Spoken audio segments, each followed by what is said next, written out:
God richly bless you. Deliverance from bitterness and anger.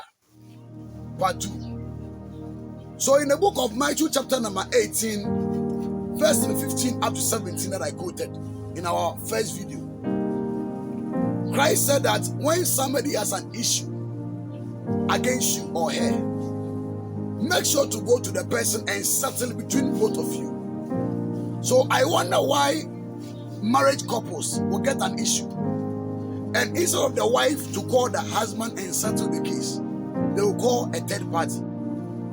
I wonder why a wife and a husband will get an issue, and instead of the wife to call the husband to call the wife and settle, they will call it. Even among the church, when somebody sin against you in the church, when you hear something about yourself that somebody has said something about you, why don't you call ourselves and settle?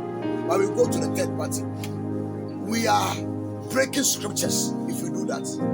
Christ says that when somebody sin against you, go to that person and settle with the person between you and that person alone. And when the person do not listen, then you call a third party. So in fact, this is one of the greatest mistakes that we are doing in the church. That even pastors, when somebody offend them or they hear something, instead of them to call that person and sit down with them and ask them, how is it?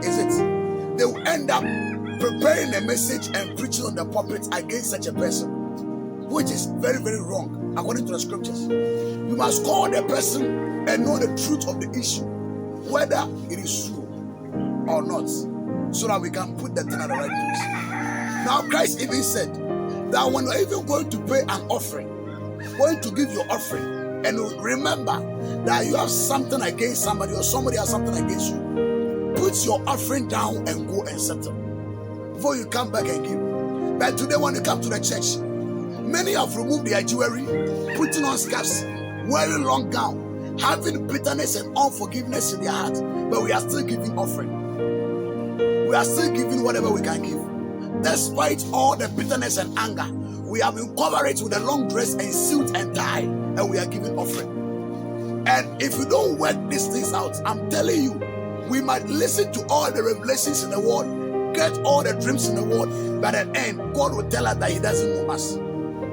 So in the book of Matthew 7:12 says, He says in Matthew 7:12, therefore, whatever you want men to do to you,